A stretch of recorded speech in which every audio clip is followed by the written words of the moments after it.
With all of our technological advancements, with all of our social advancements, with all of our modern conveniences and modern luxuries, why are we still not happy?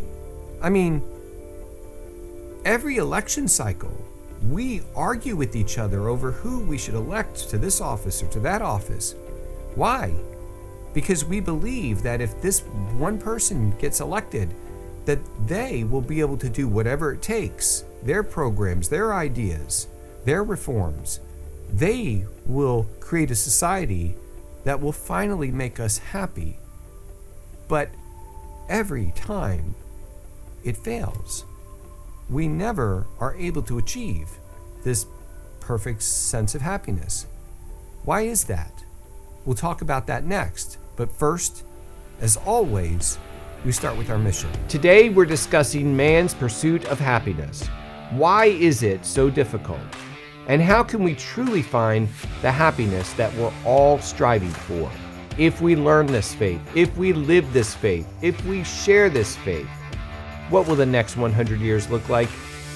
Join the mission. If you missed the first part, this is our second video in our series on moral theology. In the first video, we discussed Chapter 1 of Christian Social Principles by Sister Mary O'Brien, O.P. You can get a copy of this book at Sophia Press. In this video, we're going to discuss Chapter 2, in which Sister discusses man's final end, or man's purpose, and what will fulfill us, what will make us happy, and why it is that perhaps some men may not achieve that happiness. She starts out this chapter by explaining that everything in creation has come from God, and everything in creation is returning to God. So we have this motion of coming from God and returning to God. Now, theologians have a name for this motion. They call it exodus and reditus. And Sister points out that in this motion, there is data that we can observe. We can look and see that the tree is producing fruit, and that movement that this tree is making gives us real data for what the purpose of the tree is. The purpose of the tree is to produce fruit to produce another tree. So in that motion, we see real data. I want to refer back to the last video. We mentioned briefly how many people misunderstand Christianity to think that the only knowledge that we accept as Christians is things that we read in the Bible. But you can see here how we're philosophically observing creation around us to see actual data that gives us real information that we can work with. So by observing things moving in this fashion, we can determine what a thing's purpose or what a thing's end is. And when it comes to us as humans, by observing our end, we can determine what it is that will fulfill us or what it is that will make us happy. And to do this, Sister's pointing out that everything in creation, including us, we are created by God, and our final purpose, since we're moving back to Him, our final purpose, our final end is God. Now, everything in creation that's engaging in this motion from God back to God, everything in creation has different natures. So these things are acting differently. They're acting according to their natures. A duck quacks and a dog barks. So here we have a chart of material creation, and it's hierarchical. If you notice that as you extend up the hierarchy, the creatures become more complicated, or they have more capacity to act, they have more ability to do things. At the bottom of this hierarchy, we have minerals, or we'll use this rock as an example here. And then above that, we have plants, which are now alive. The rock is not alive, it's an inanimate object. And then we go up to plants, now we see life. And then above plants, we now have animals, and animals have a greater experience or greater capacity of life. And then at the top of our hierarchy, we have man, and man has the greatest capacity of all of these things in creation, in material creation. So we see the capacity that the rock has. Now, the caveat here is that a biologist could probably specify to a much greater degree in his specific science the different types of rocks and the different functions that they have within the crust of the earth, and that's their privilege to do that.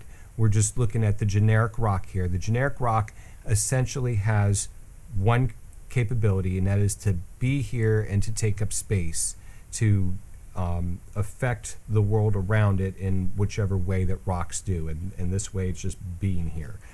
Now, above this rock on the chart, we see plants, animals, and man. They also have that same capacity to exist. And we see that on the chart, that we have at the bottom level, whatever's at the bottom level is going to move up the chart in the hierarchy, so that we'll see everything above has what the creature below it has. So rocks don't have anything beyond this capacity, though. They don't have the capacity to grow. They don't have the capacity to produce offspring. They don't have the capacity to sense their environment. This is it for them. Now, plants, on the other hand, plants have a greater capacity than this. So the plant would not be fulfilled, it would not be reaching its purpose or its final end if it only existed, if it only took up space. For the plant, since the plant has a greater capacity, which is to have nutrition and to reproduce, because it has that greater capacity, it's in that the plant is going to be fulfilled. Now, above the plant, if you notice, animals and man also have nutrition and reproduction as well. But animals go beyond that. They have a further capability that makes their nature, that extends their nature beyond that of plants. They have something that they're able to do beyond that. So animals are not going to be fulfilled simply in nutrition and reproduction. So animals, they have the capacity to sense their environment, and different animals interact with the environment in different ways based on how they sense the environment. They smell this and they eat that, or whatever the case may be. So we see animals find their fulfillment by experiencing the world through their senses and engaging in the world in that way. Now, mankind, this is important right here. I think right here, this might summarize all of Christian moral theology. Man has further capacity. Man can go beyond simply just sensing the world around him and interacting through his senses.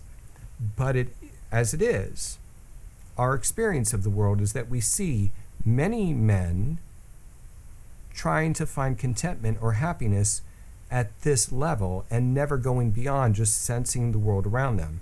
What am I speaking about? I'm speaking about people who are seeking their happiness and pleasure, like food or in sex, and they never get beyond this particular level. And if you notice, that level is the level of being an animal, but God's called us to something much higher, and we know that from our nature. I'll demonstrate that on the next slide.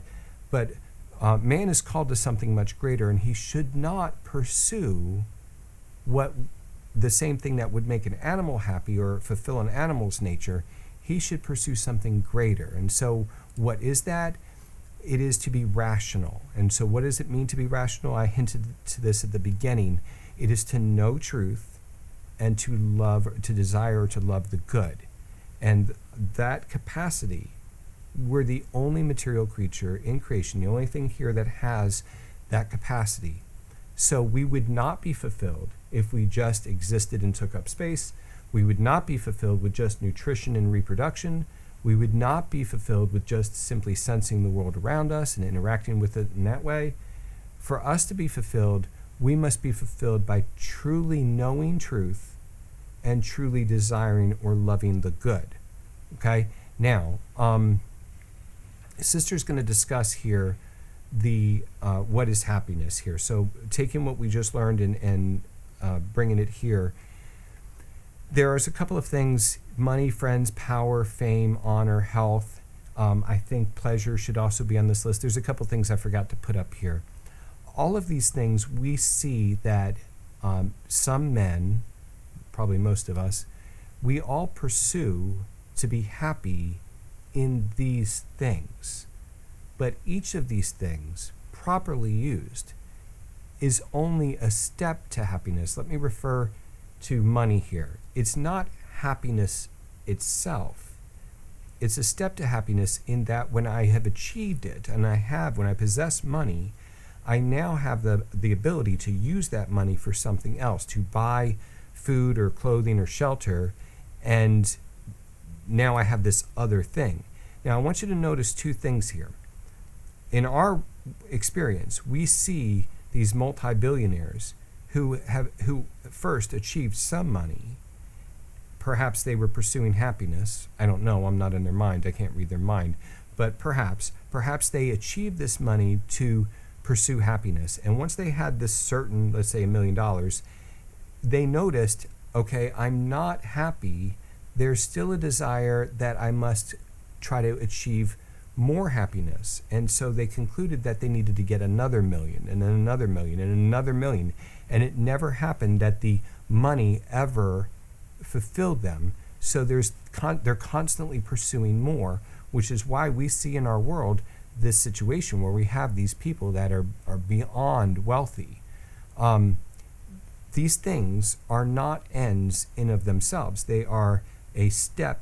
They're supposed to be steps to happiness. So money is used for other things. Power is properly used for other things. It can be misused, of course. When I say power, you may automatically just think of somebody abusing power, but power can be used for good as well. But all of these things, every one of these, notice that once you have it, whatever it is, there's still a desire for something else. Now, Sister's going to explain why that is. She explains that man would have no happiness as long as he desired things endlessly. So there must be some final goal. If every time he achieves one of these things and he has it, then he's not happy and he has to continually keep pursuing more and more. That's not a man at rest. He's constantly pursuing things. He's trying to achieve this. He's trying to achieve that. So she's going to say that all of these, she's going to explain that each one of these things, they all relate to a particular good. For example, health relates really only to the body. It doesn't relate to the soul. And we can see this in our own society where we have, people, we've got this society where everybody wants to be healthy. We go to the gym. We've got all these fitness programs and such. But people are also, the same people are also depressed, or they're taking anxiety medication or whatever the case may be. So you see that the pursuit of health and the achievement of health does not produce a universal happiness. It only achieves like a particular happiness in one aspect of a man. But man is a body and a soul united. And so health only is going to pertain to the body, but the soul is still left needing something and not being fulfilled. So in order for a man to be happy, he can't find happiness in these particular goods. He has to find happiness in something that is universal. Here, I'm going to switch the slide again. As we showed before on that chart, the highest capacity of a man is to know the truth and to love the good.